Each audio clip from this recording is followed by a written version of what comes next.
유튜브 시청자 여러분 안녕하세요. 인테리어 커밍아웃, 인밍아웃 정실장입니다. 저는 인테리어를 한 지는 올해로 9년차가 되었고요. 현재 서울에서 인테리어 회사를 운영 중입니다. 인밍아웃 채널을 만든 이유는 누구나 인테리어에 대해서 알기 쉽게 설명해 드리고 유행하는 인테리어 트렌드나 마감에 대한 정보도 자세하게 알려드리려고 합니다. 지난 9년 동안 인테리어 일을 하면서 아파트, 빌라, 상가할 것 없이 다양한 경험을 하였는데요. 직접 경험하면서 느낀 최선에 가까운 인테리어 노하우를 앞으로 자세하게 알려드리도록 하겠습니다.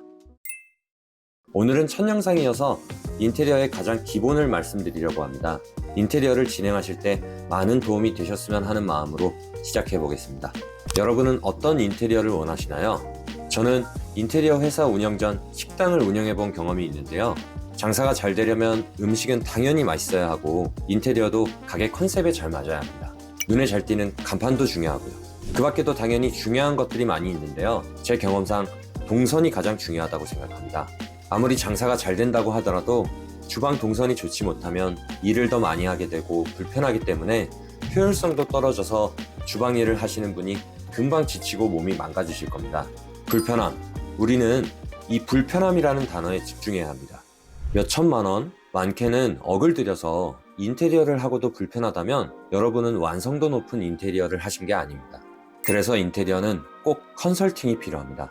몸이 아프면 병원에 가서 의사에게 상담을 받아야 하는 것처럼 인테리어 전문가를 통해 불편함이 없는 집, 완결성이 있는 디자인으로 힐링되는 집을 만드셔야 합니다. 바로 이러한 이유 때문에 소비자는 인테리어 전문가에게 컨설팅을 받는 것이죠. 인테리어 컨설팅 없이 분위기만 새롭게 하는 인테리어만 하신다면 불편함은 당연히 개선되지 않겠죠. 바쁘게 사는 우리지만 그래도 큰 돈을 투자한 만큼 꼭 시간도 투자하셔서 자세히 알아보시고 인테리어를 하시기 바랍니다. 인테리어를 진행하기에 앞서 적어도 2달 전에는 업체를 알아보시고 상담받아 보시길 추천드립니다. 예산도 중요하지만 내가 고른 업체가 어떤 상담 방식을 가지고 있는지가 상당히 중요합니다.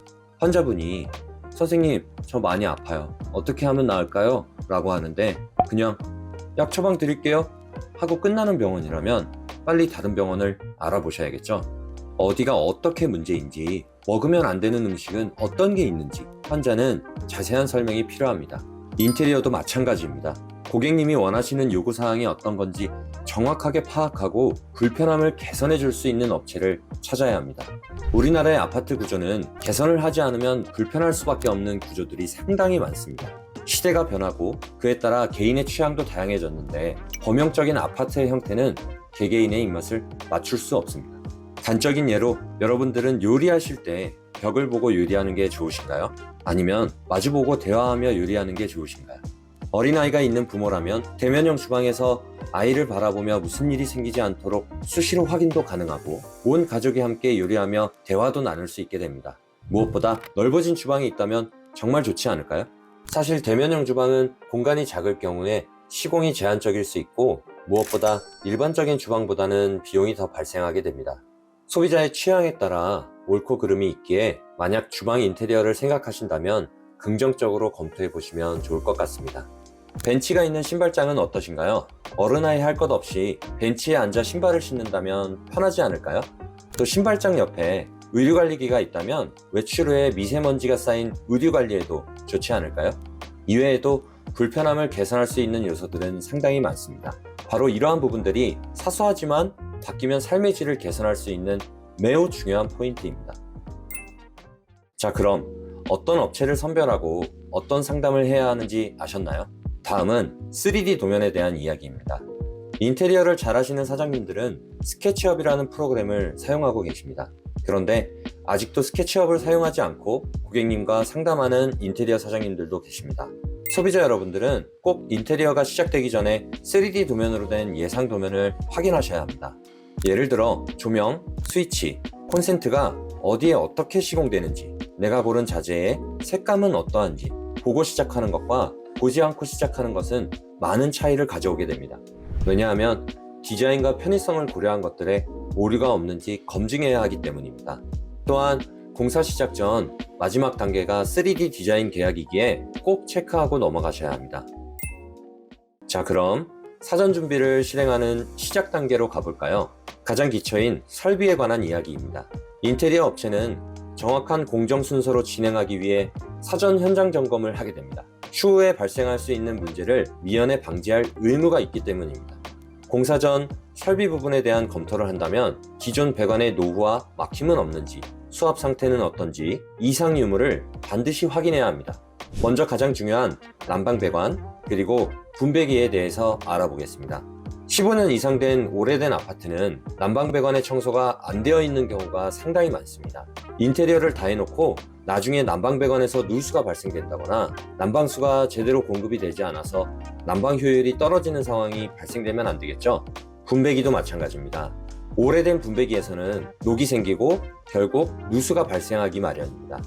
분배기 교체 비용은 기본 40만 원 정도 되고 전체 인테리어 공사를 진행하신다면 필수로 교체하시길 권장드립니다. 공사 이후에 교체하시게 되면 주방 가구를 손상시킬 수 있기 때문입니다. 요즘에 난방비 엄청나죠? 러시아 전쟁 때문에 자재값도 정말 많이 오르고 가스비도 많이 올랐는데요. 난방비를 절약하는 방법은 바로 패턴 난방 온도 조절기를 설치하는 것입니다.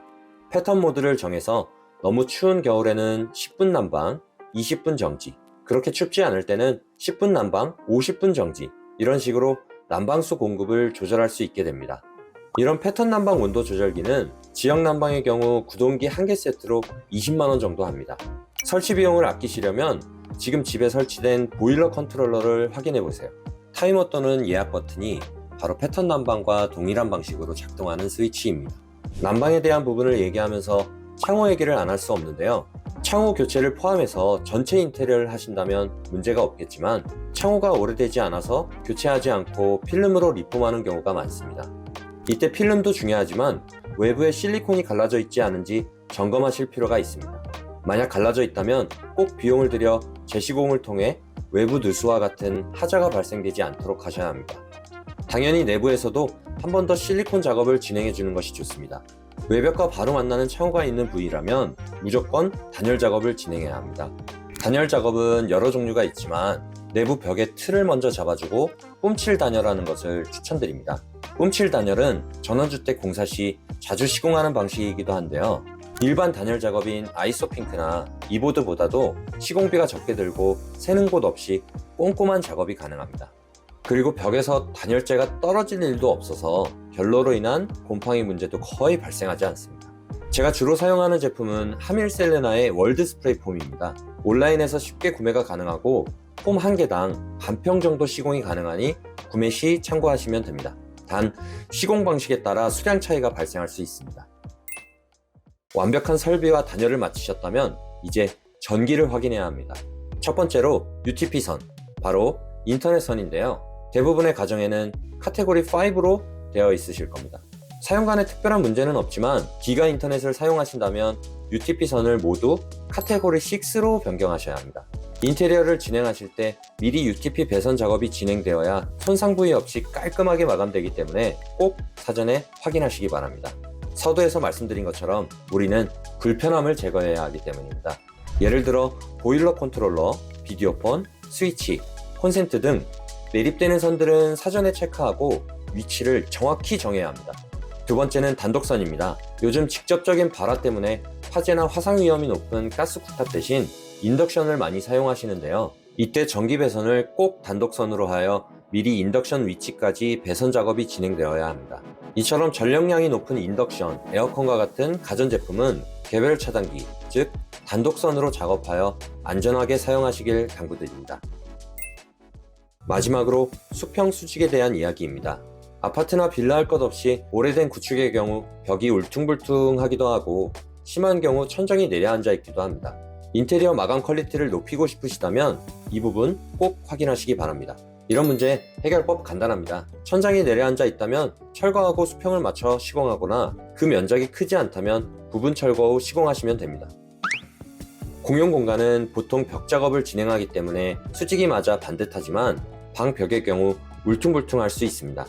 도배 시공하기 전에 먼저 석고보드로 덧방을 하는 방법 또는 백시멘트로 맞추는 방법 중에 선택하셔서 평평하고 깔끔한 마감하시길 바랍니다. 시공 시간이나 비용이 크지 않아 이 부분은 인테리어 하실 때 꼭 확인하신 후 시공하시면 좋겠습니다. 바닥도 수평 잡는 게 좋겠죠? 바닥 같은 경우 수평 몰타를 물과 혼합하여 부어만 놓으면 쉽게 수평을 잡을 수 있습니다. 셀프 시공도 가능하지만 양중이나 혼합하는 과정이 힘들 수 있으니 전문가에게 요청하시는 게 좋겠습니다. 가구가 위치하는 바닥면은 특히나 수평이 잘 맞아야 하기 때문에 미리 작업해 놓으시면 가구 밑에 동전이나 종이로 괴어놓는 일은 없으실 겁니다. 제가 주로 사용하는 제품은 마페이의 노보플랜이라는 제품인데요. 국산 제품 대비해서 3배 정도 가격이 높지만 시공 두께가 15mm까지 가능하고 강도가 상당히 높아서 균열도 없고 내구성이 좋습니다. 어떻게 보셨나요? 무궁무진한 인테리어 디자인만큼 지켜야 할 것도 셀 수 없이 많습니다. 아직 다 보여드리고 들려드리지 못한 이야기들은 앞으로 잘 준비해서 전해드리도록 하겠습니다. 다음 영상은 또 다른 기본에 인쇼 아카데미 후기를 더한 이야기입니다. 각 공간별로 자세하지만 쉽게 이해할 수 있도록 설명해 드리겠습니다. 많은 시청 부탁드리고요. 그럼 다음 영상에서 찾아뵙겠습니다.